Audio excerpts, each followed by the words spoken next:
Olá e bem-vindo ao canal. No vídeo de hoje vamos falar sobre os 7 pecados capitais. Ao contrário do que muitos pensam que surgiu na Igreja Católica, esses 7 pecados capitais surgiram no século XIV, numa lista elaborada pelo monge grego Evalio Pôncio, 345 a 399 d.C.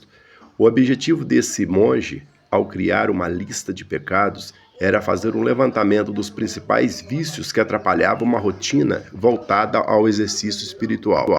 Portanto, os 7 pecados capitais não surgiram na Bíblia, embora todos eles estejam intimamente associados a passagens bíblicas. Numa leitura atenta da Bíblia, podem se encontrar referências a cada um dos 7 pecados capitais, mas não se encontrará, em parte alguma, o nome 7 pecados, ou seja, algo que assemelha a uma lista dos mais graves vícios que afetam os cristãos da graça de Deus. Primeiro ele traz a gula. Quando cometemos esse pecado, comemos mais do que necessitamos para nosso organismo funcionar bem e ter energia para nossos movimentos diários. Então a gula ela entra como um pecado capital, porque o indivíduo come excessivamente sem necessitar e com isso acumula gorduras e terá vários problemas de saúde devido ao excesso de gordura. No passado, em que o homem caçava e comia apenas o alimento fruto da caça, ele tinha restrições e por isso comia no momento em que caçava, porque não tinha geladeira, porque não tinha onde armazenar essa comida e com isso, se armazenasse, perderia. Então ele comia tudo, que às vezes ele ficaria mais uma semana sem conseguir outra caça e, portanto, sem conseguir alcançar outros alimentos.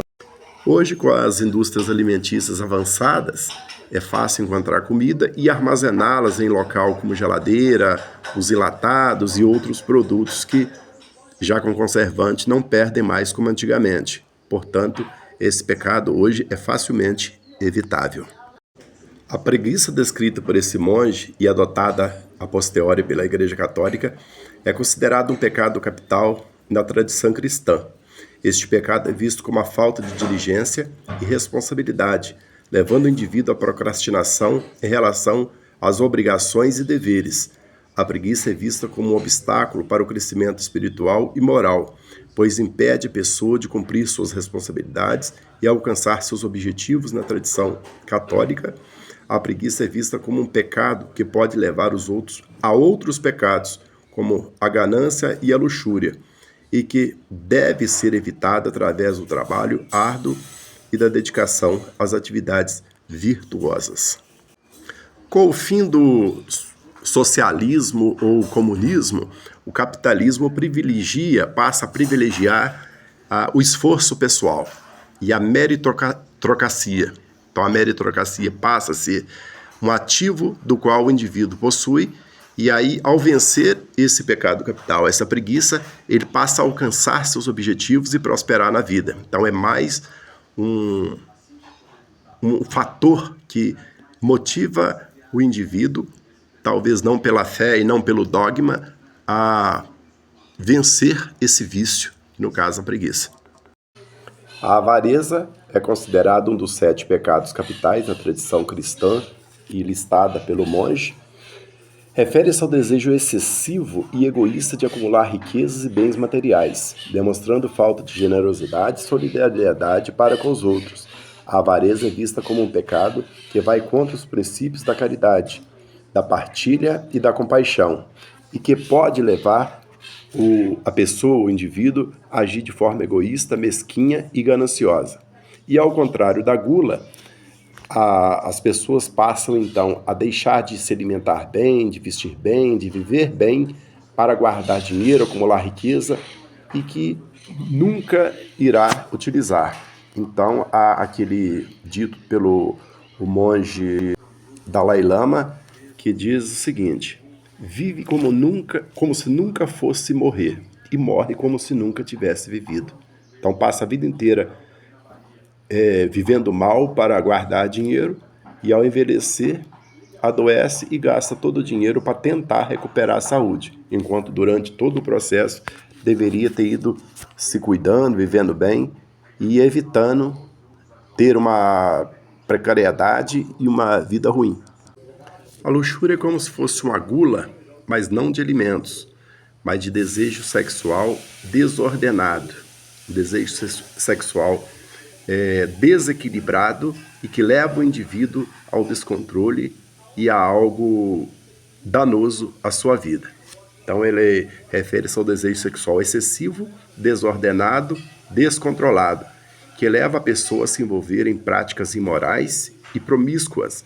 A luxúria é vista como um pecado que vai contra a castidade e a pureza e que pode levar a pessoa a agir de forma irresponsável, impulsiva em relação à sua sexualidade.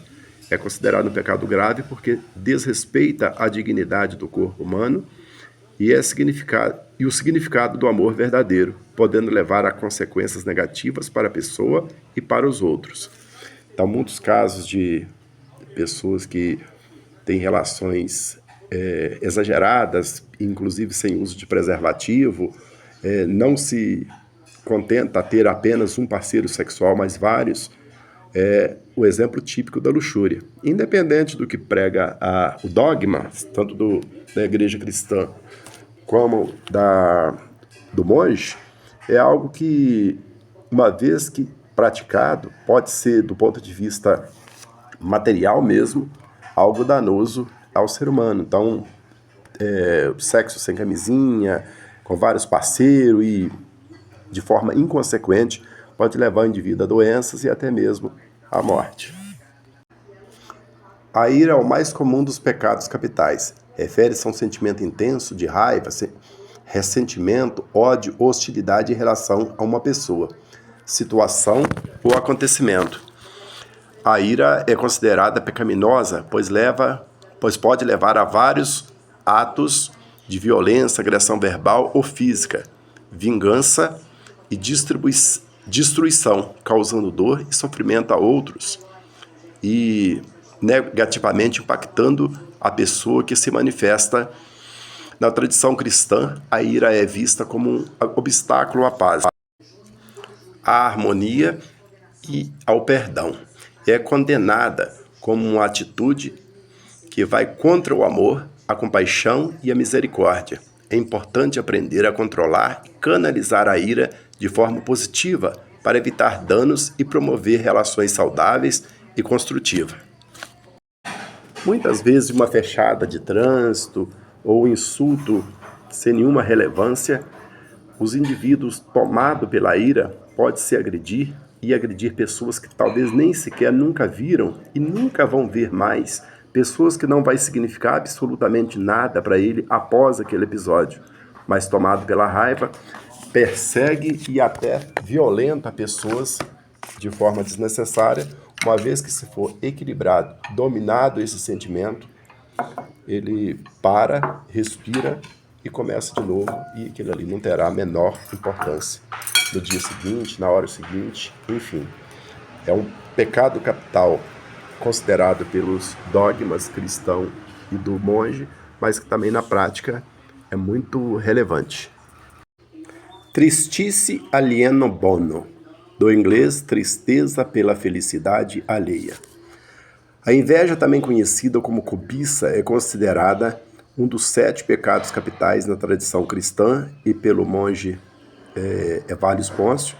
Refere-se ao sentimento de desejar o que pertence a outra pessoa, como bens materiais, sucesso de outra pessoa, reconhecimento, habilidades, atributos físicos ou relacionamentos. A inveja está associada à insatisfação com a própria vida e ao ressentimento em relação à felicidade ou conquistas alheias. Esse sentimento pode levar a comportamentos destrutivos, como fofocas, difamação, competição desleal, sabotagem ou até mesmo atos violentos. Na ética cristã, a inveja é condenada por ser contrária à gratidão, ao reconhecimento, à generosidade e à aceitação das diferenças. Ao invés de desejar o que os outros possuem, é valorizado aprender a apreciar e aprimorar os próprios dons e conquistas, buscando a virtude da honestidade e o respeito mútuo.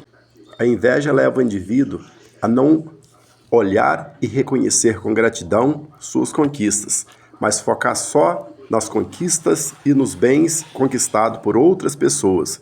Com isso, o indivíduo se esvazia de raiva, de ódio por algo que não tem e não consegue enxergar e valorizar o que tem. Todos nós sentimos inveja deste ou daquilo. Temos que controlar e voltar rapidamente para nosso centro, para nossas emoções e vislumbrar aquilo que nós temos, não lamentar o que nós não temos. A soberba é considerada um dos pecados capitais na tradição cristã, listada pelo monge Evalius Pôncio. Refere-se a um sentimento de orgulho excessivo, arrogância, vaidade e autossuficiência, levando a pessoa a se considerar superior aos outros e a ignorar suas próprias limitações. A soberba é vista como a falta de humildade e de reconhecimento da dependência de Deus e dos outros. Na ética cristã, a soberba é condenada por ser raiz de diversos outros pecados, como a inveja, a avareza, a ira e a preguiça, além de gerar desunião e desarmonia nas relações humanas. É recomendado praticar a humildade, o respeito ao próximo, a gratidão pelas próprias habilidades e conquistas, e buscar construir relacionamentos baseados na igualdade e na colaboração e na compaixão. A soberba leva o indivíduo a parar de aprender, porque uma vez que ele considera que ele já sabe tudo, ele para de buscar, para de aprender, e às vezes pessoas simples e humildes têm muito a ensinar. E esse indivíduo soberbo não consegue ver e nem buscar novos conhecimentos, por considerar que já sabe tudo. Então essa vaidade da maestria, do título de mestre, pode levar o indivíduo à soberba, de achar que já é mestre disso ou daquilo, e aí ele fecha todas as portas do aprendizado e da busca. Então o indivíduo, longe de ser um mestre, longe de ter alcançado a maestria, ele é um eterno aprendiz. E a verdadeira maestria só acontece após a morte do corpo, que é a última experiência ao qual o indivíduo vive. Quem é vivo não sabe o que é morrer, portanto, não é mestre nessa existência. Bem, por hoje é só, espero que tenha gostado do vídeo. Se gostou, dê um like, compartilhe com seus amigos, se inscreva no canal e nos siga para ver outros vídeos como esse. Um forte abraço e até a próxima.